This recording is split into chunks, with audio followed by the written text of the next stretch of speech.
See what I'm doing here? Get ready to fight, because I know what I'm about to talk about. A lot of people are gonna wanna fight, maybe not on YouTube, but definitely on Instagram. Why do I know that? Because I posted an Instagram video doing blood flow restriction training for my biceps, and oh my gosh, I got so many people triggered by that. And I can kind of understand why, because there's a lot of weird people that put out lots of crazy information out there on the internet, but you also have to look at real deal studies. So I'm not gonna pretend that I am the leading expert on BFR training, blood flow restriction training. I have worked with people like NORTON, who is an expert on it, in terms of the guy has done research.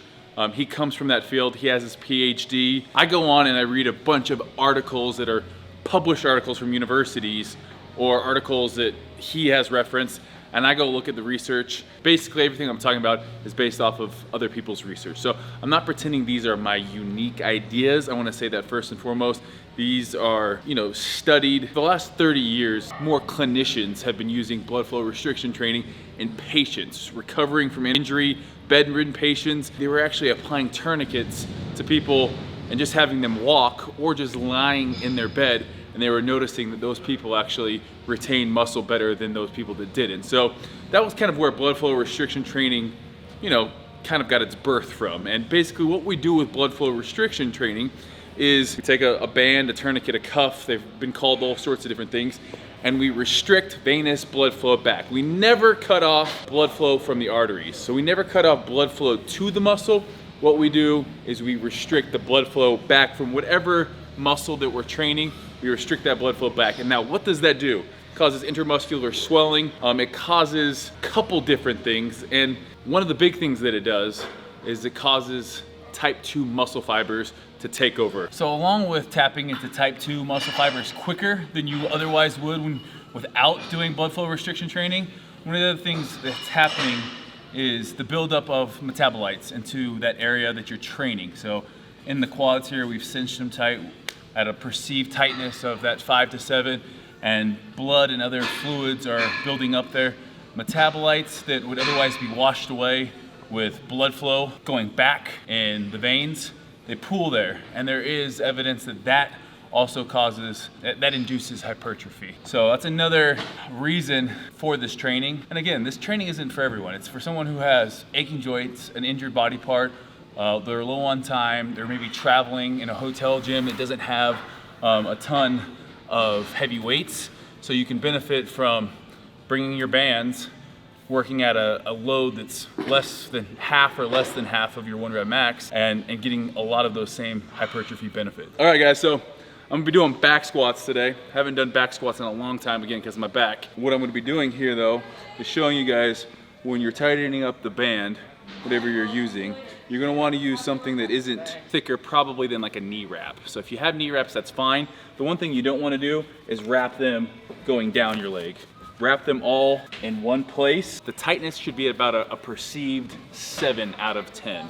5 to 7 when doing leg training, and I would say more like a 4 to 6 on arm training.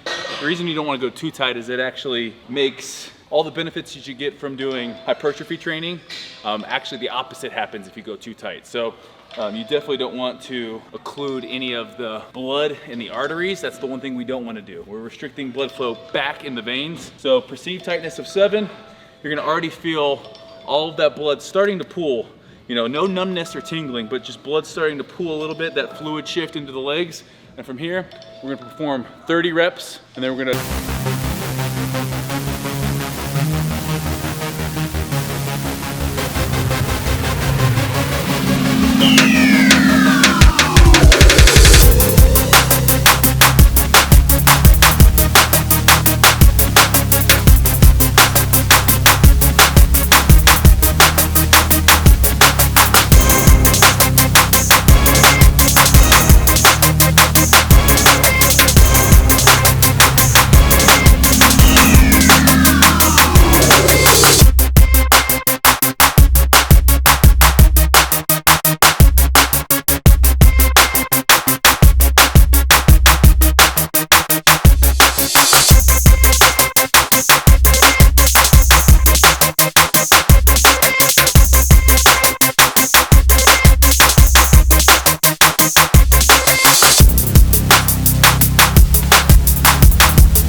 or even like a leg press as one of your final movements on your leg day.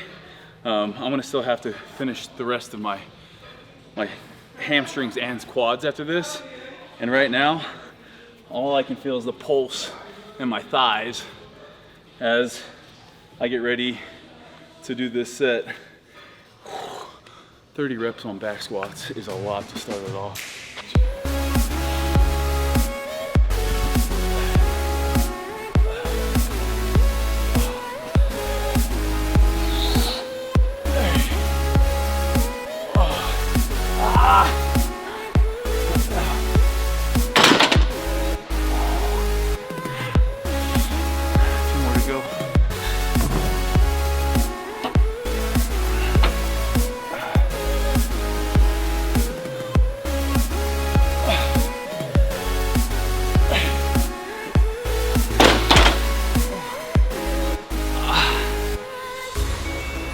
Like my legs are water balloons right now. I'm not even flexing.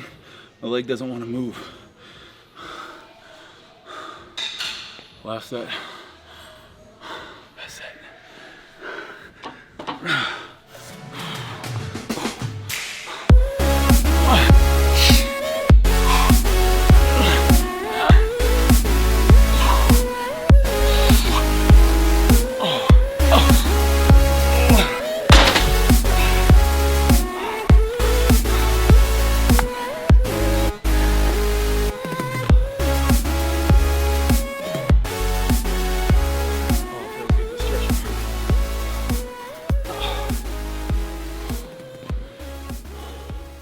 For those of you wanting to try blood flow restriction, I wouldn't start off more than one workout a week.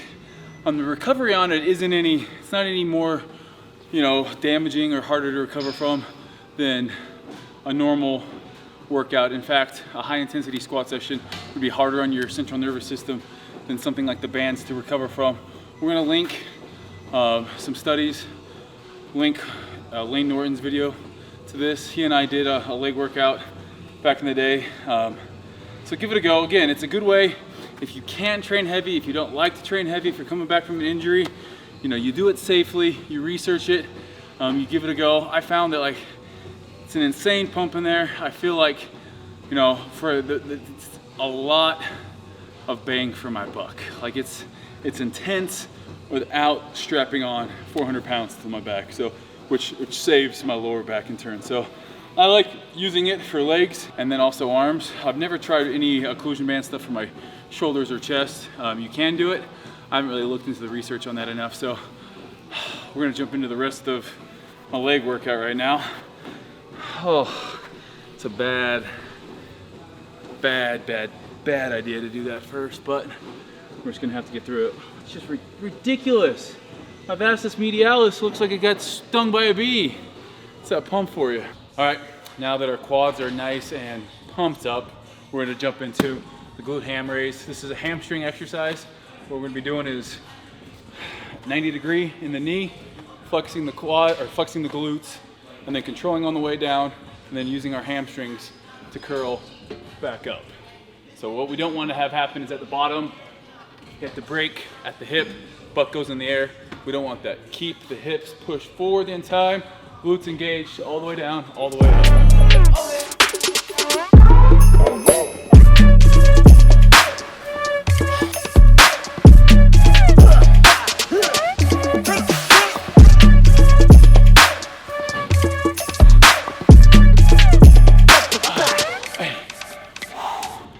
Hamstrings are screaming. Got 8 reps there. We got 3 more sets. We're supersetting this with our TKE. Here we have our banded TKE that we're supersetting. It's gonna be our quad and our glute coming into play. So my toes at the midpoint of my other foot.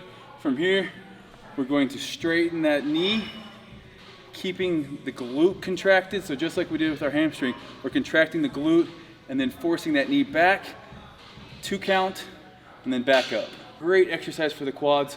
But the main thing you want to remember is firing that glute in there. So this one is a great one to get.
there.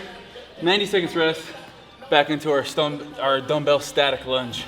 So it was a trend for a while. I mean, it still might be a trend for dudes just to wear the tights, no shorts over it. I did it a time or two on leg day. There's a new leg day trend coming. Have somebody spill Diet Coke on your shirt, so then you have to wear a longer shirt. So I had to pick this one up, we have this in the closet, and then wear really short shorts. So this is the leg day attire. Leg day attire from now on. Does it look mean at the gym? What? Maybe I got pants on, maybe I don't. Maybe I'm free balling on my squats. This gives a new meaning to ass to grass. Like literally, your ass has to touch the ground. One more superset left. Last superset. My legs are screaming right now, but what we have is a single leg curl. So this is one of my favorites because it really allows me, just like we were doing on the glute ham raise, we gotta keep our hips pressed to the pad. The minute we start doing this and leg curling, we're not going through the full range of motion as hips to the pad, curling up all the way. Even that's a little heavy right now. We got 8 reps on here. Oh, having to back off this. 8 reps, so instead of leaning over here on this machine, I actually keep one hand on the bar, the other hand just pressed down.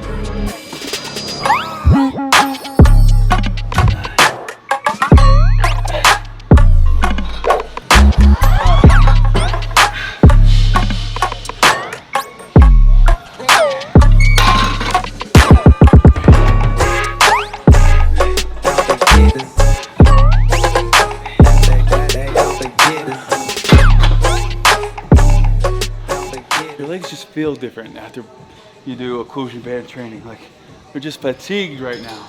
All right, straight from our hamstring to our single leg press here. I keep my foot pretty much in the middle of the platform on this. Control it, 2 seconds on the way down. 8 reps here.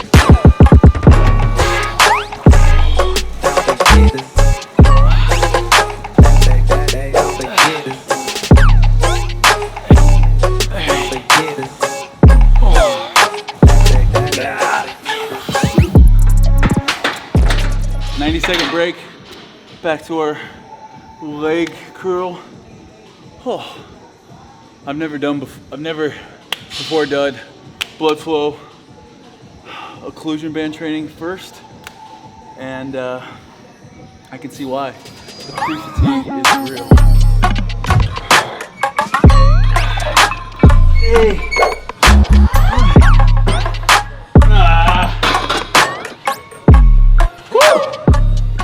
Oh, I'm gonna need a wheelbarrow. You're gonna have to push me around in a wheelbarrow. Or we can go borrow my grandma's wheelchair. Oh, cause my legs right now, dunzo. If you guys wanna give this a try, let me know how it goes in the comments below. Again, this isn't a fitness culture workout, but I'm following the fitness culture split right now. I had to modify it about 15% because we don't do blood flow. We don't do the blood flow restriction training for the legs, we do for arms. So that's gonna be the biggest difference in there. Give it a try. It's gonna kick your ass, that's for damn sure. I'm wrecked right now. So hope you guys enjoyed this video. I feel like I don't even wanna talk right now because I'm hurting. But let me know in the comments below if there's anything you guys wanna see. And if you like seeing me in pain, go ahead and thumbs up this video up. We'll link that LAYNE NORTON one. And then, like I said below, or like I said before, we have put in the description some links to other articles for blood flow restriction. So have fun with it. That's always the name of the game with your training. Have fun with it. If it works for you, if you like it, if you can put it to practical use, do it. If you don't like it, there's no point in doing it. I'm out of here. Thank you guys for watching.